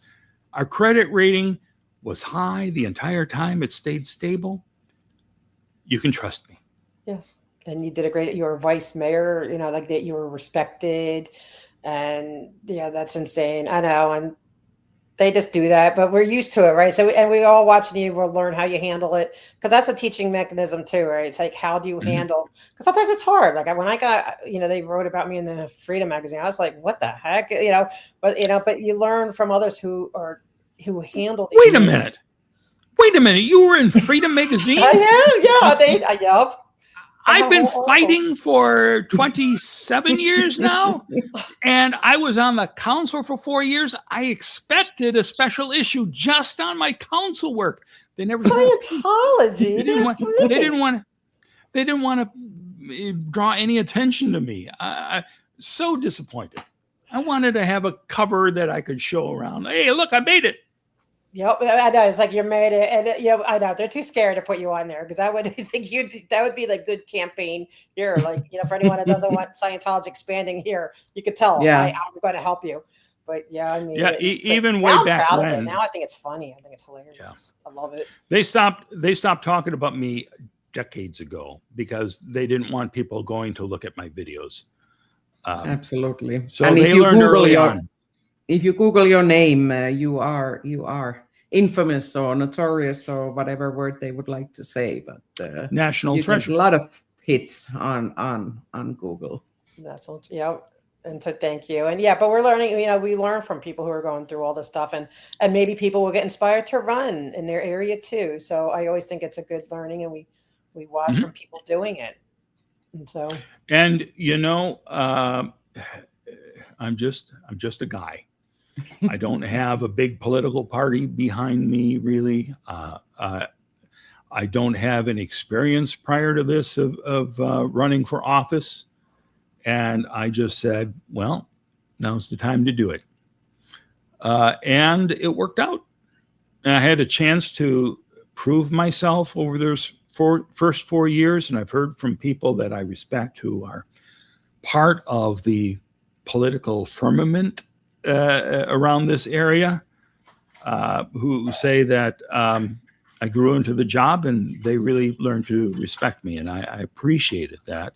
And that's what I'm seeing too now with people from the community for the first time saying, we want to get you elected, not on Scientology issues, but because I care about all the other issues.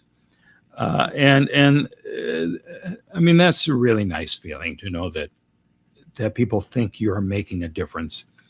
And getting me on the council, other than Sam, that would be a huge difference. So, yes. And we're going to keep talking about it, because we're going to keep promoting you and everything. Definitely. And please, if you ever want to come back ever again and grace us with more conversation, we'd love that. Yeah, I can see already there is a question from Mona about if you were willing to talk about the old hearings at one point, if you would be available. Yeah, now's not the time, but I'm always happy to talk about those. I started to upgrade the audio on some of them, and I'm going to do that for all of them. I did it just for Ron DeWolf and Paulette Cooper so far, but I'm going to go back. I captured all those videotapes. I've got them sitting up here on the wall here by me. I've got 2 VCRs right here that were plugged into the computer to get them recorded. And I'm going to see if I can make better copies of them. But they're an important piece of history. And I got those from Clearwater in 1999. And at that point, they said, this is the last person we're going to run copies of these videos for. We're tired of running 6 VHS long tapes. So I put them online. So they're available for anyone to see. Yeah, and it's an impressive archive. Antics just wanted to point out that you are not just a guy; you are a national treasure. So, and yeah, wise you'll beard need man. to That goes remind without yourself saying. every morning when you wake up. Anne gave a last-minute Oh, thank gifted you, memberships to Audit. Anne Cassie is also a great support for the movement and the community. Absolutely. So would this be the great time to end for this time? And we look forward to seeing you again on Double Degraded. All with an right. update maybe regarding the election. Woohoo, I won. Yep. Yes. Yeah, we expect nothing less. Yes. All right. All right. That's Yeah. great. Well, thank you. Thank you for having me on here. And it was fun. Thank you. And if you could just wait, hang out in the back, because I know Oh, I'm hanging. I'd love to say Yeah, hi no to you worries. for a minute. Good. I'm hanging. All right. Thanks for watching. We'll see you again next week. And we got another amazing guest to look forward to speaking to next Thursday. So put your notifications on and remember to subscribe to our channels and Mark's as well. You can be found with a user at Mark Bunker. That's also in the description, as well as all the other information and the links mentioned before. Have a great Thursday and see you next week. Yep. Bye. Bye, everyone. Bye. You watched Double Degraded with Audit LA and Miriam.